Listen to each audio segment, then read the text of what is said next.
Eh bien, encore une 40e victoire pour Price. Et ça, c'est quelque chose de bon. Le Canadien, là, cette année, il est super. Mais j'espère, par exemple, qu'à Barron, les personnes de la ville vont être capables de sortir de chez eux à cause du nuage toxique. Bonjour, Jacqueline. Oh, bonjour, Victor. Tu as de la messe? Ben oui, comme tout dimanche, je prendrai un café avec une week-end. Parfait. Tu vas encore à la messe? Ben oui. Il n'y a plus personne qui va à la messe. C'est plate, la messe. Il faut encore croire. Ben oui, moi je crois. Toi, là, pourquoi tu crois plus? C'est pas que j'y crois plus. Mais aller à la messe, c'est plate. Aller à l'église, c'est une perte de temps.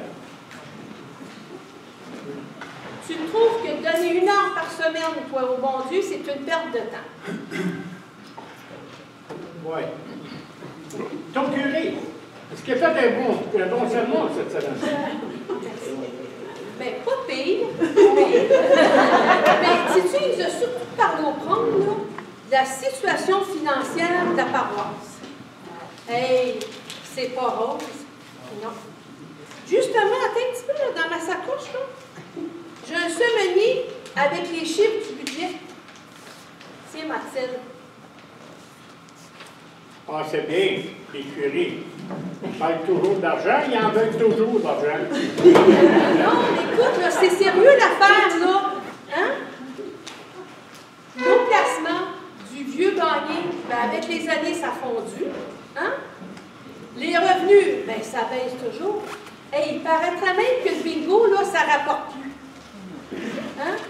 Puis, les dépenses, ben, c'est comme pour tous nous autres, hein? De plus en plus ça va, plus ça coûte cher.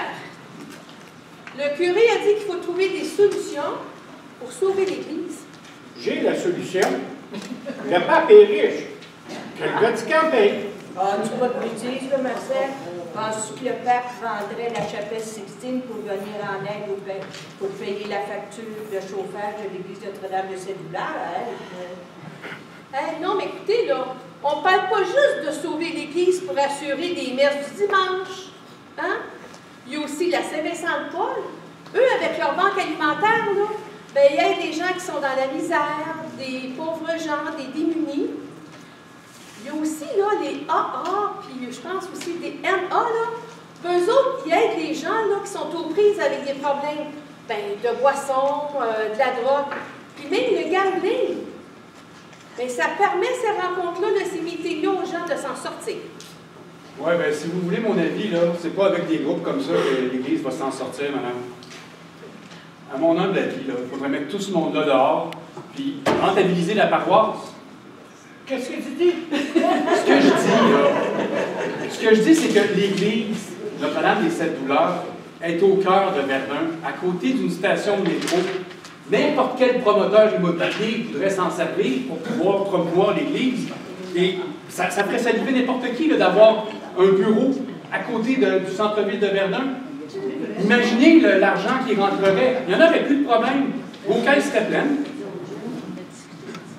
Bien, écoutez, monsieur, vous avez peut-être raison, là, mais il ne faut pas oublier la raison d'être d'une paroisse. Puis c'est sa mission. Puis moi, là, je pense que s'occuper des pauvres, bien, ça fait partie de sa mission. Oui, Angéline, il y a des années, j'étais en difficulté, j'avais perdu mon travail. Alors, je suis allée voir les bénévoles de la Saint-Vincent-de-Paul. Avec la banque alimentaire, eh bien, j'ai pu m'en sortir. Oui, mais si l'Église ferme, là, est-ce que vous pensez que les pauvres vont être mieux servis? Écoutez, on ne peut pas faire d'omelette sans casser des œufs.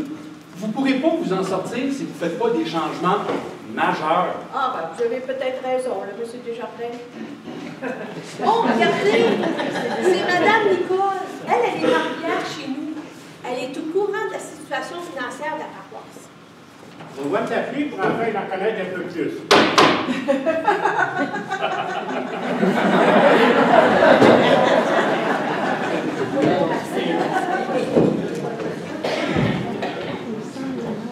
Bonjour, Madame Nicole.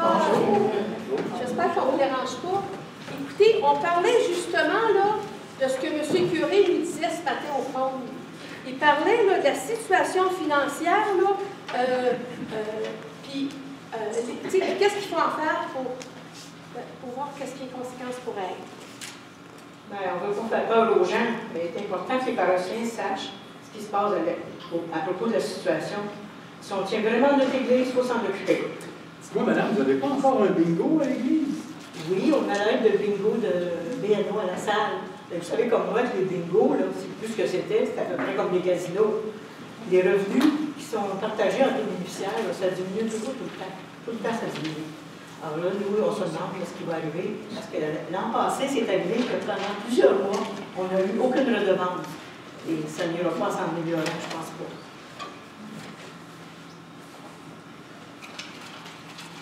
Moi, je pensais, Mme Nicole, qu'en vendant 2 églises sur 3, là, ça nous aurait aidé à boucler le budget. Ben, nous aussi, il ne faut pas oublier que les dépenses augmentent. Les revenus, ça ne monte pas en conséquence. Les caisses du mois n'arrivent même pas à payer les factures. N'oubliez pas que ça nous a coûté au-delà de 10 000 pour le chauffage en décembre dernier. Comment pensez-vous que nous allons arriver à payer la secrétaire, le concierge, le gérant, le curé, tout son... Et en plus, là, il y a les chantres, il y a les chanteurs, les organistes, l'Hydro-Québec, les produits d'entretien, puis là, j'en passe. Ouf! Je m'imagine la facture d'Hydro-Québec pour une bâtisse, la grandeur de l'Église. Notre Église, c'est une vraie cathédrale. Vous pouvez toujours faire un gros parking en arrière du presbytère. Proche du métro, ça rapporterait. Puis ces beaux grands arbres, presque centenaires. Mais tu fous, Marcel? Ben, madame, pourquoi est-ce qu'on ne vend pas le presbytère pour en faire des espaces de bureaux, Hey, des condos? Excuse, là, mais il y a l'heure des franciscains. Ben alors, oui, le sous-sol. Oui, mais il y a l'heure des miséricordes, puis il y a aussi la Saint-Vincent-de-Paul, puis il y a... Ben, c'est exactement ce que je vous disais, madame. Si vous ne voulez rien changer, vous ne pourrez pas vous en sortir. Et si rien ne change, l'Église ne pourra pas continuer. Ouais, c'est compliqué. Je pense, Mme Nicole, là, les marquis n'ont peut-être pas assez d'argent pour faire réparer les clochers. Non, au contraire, on a l'argent de lever de fonds. Et à part ça, lorsque les églises de Notre-Dame de la Paix et Notre-Dame Auxiliatrice ont été vendues, nous avons bénéficié d'un certain montant qui est revenu à l'Église pour restaurer l'édifice. Et puisque Notre-Dame des 7 $ est une église patrimoniale, ben, on peut aussi bénéficier d'une subvention. Mais attention, il faut tout payer. Et après seulement, on nous remet 70% du coût des travaux. On a fait faire le toit qui coulait. On a aussi fait réparer l'électricité qui était dangereux pour le feu. Mais là, il est important de s'attaquer aux clochers. C'est vrai ce que vous dites, madame, ces choses-là, ce n'est pas considéré comme des dépenses, mais c'est des investissements. C'est pas la même chose. Non, mais on n'a pas le choix. L'architecte qui supervise les travaux nous a fait entendre que, à cause un peu du métro qui passe en dessous de la bâtisse, ça a fragilisé les clochers. Alors là, on a fait installer une clôture au coin, et puis on va commencer bientôt les travaux, parce que là, c'est dangereux qu'il y a des pierres qui tombent sur les personnes qui passent. Bon, c'est un réel danger pour les piétons, dont les élèves. Il y a une école non loin, hein? Oui. Il faut préciser que tous les travaux faits pour le patrimoine ont été financés par le Conseil du patrimoine religieux du Québec et par les fonds recueillis grâce au comité de messieurs Dugas et Bossé et des bénévoles qui ont aidé. Leurs efforts ont permis de ramasser plus de 650 000 $. Après plus de 5 ans, ça commence un peu à diminuer et c'est un peu normal. Oui, moi j'en connais un en tout cas qui ne diminue pas. Monsieur Dugas. Quel organisateur! Quel organisateur! Pour qui il y a toujours des tonnes de projets en tête. Alors, moi, c'est bien simple. Hein? Quand je le vois, là, je change de trottoir, je me cache de lui, je suis toujours après. En tout cas, si jamais je gagne à l'auto, je vais faire un gros don pour sauver l'Église. Voyons, Marcel, j'imagine que si Curie recevait 2 $ à toutes les fois qu'un paroissien lui disait ça, ben, on n'aurait peut-être pas de problème d'argent. Ou ben non, au lieu d'acheter des billets, qu'il donne cet argent-là, qu'il donne pour l'Église. Moi, je trouvé une autre solution. J'ai décidé que, avant de mourir, je faisais mon testament et je laissais un montant à l'Église. On appelle ça un legs testamentaire. Je me suis dit que l'Église qui m'a soutenue pendant une grande partie de ma vie et qui était là au moment de mon départ, tout ça, je me disais qu'ils avaient besoin. C'était bien que je leur laisse quelque chose. Il en reste toujours assez pour la famille. S'il t'en reste encore un peu, tu peux penser à moi. Change pas. J'ai dit que, après ce que M. Curie nous a dit là, ce matin à propos de la caisse, je vais essayer, moi, de donner 2 $ de plus à chaque semaine dans la caisse. Puis les fois que je ne suis pas là, ben, j'ai le système d'enveloppe, là. Je mets toutes les semaines quand même mon argent dans mes enveloppes, puis quand je viens dimanche, je les dépose toutes là. J'ai l'impression là, que si tout le monde ferait ça, ben, ça aiderait beaucoup. Oh, c'est décourageant. C'est vrai que si on regarde que le côté argent, hein, Mme Nicole, c'est vrai que c'est déprimant.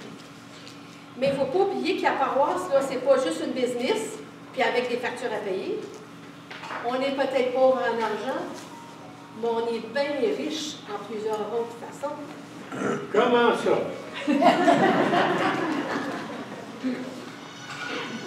Mais on est riche en belles célébrations, Marcel. Hey, tu devrais avoir ça, il y a du monde à l'église maintenant, là. Ouais. Oh, je me rappelle à Noël, à la messe de minuit, à minuit. Puis c'était beau, pipilleux. À Verdun, on est chanceux d'avoir une très, très belle église, une vraie cathédrale, comme je dis tantôt. C'est une richesse. En tout cas, moi, quand je me promène sur la rue Wellington et je vois ce beau monument, je ne peux pas m'empêcher de me rentrer dans la tête.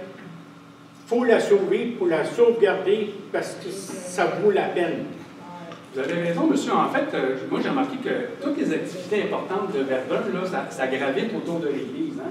On a le Père Noël, bien sûr, pendant le temps des fêtes, la cabane à sucre au printemps, d'ailleurs, ça sent bien, la promenade Wellington avec les bandes de trottoir, les spectacles pour les enfants, tout ça.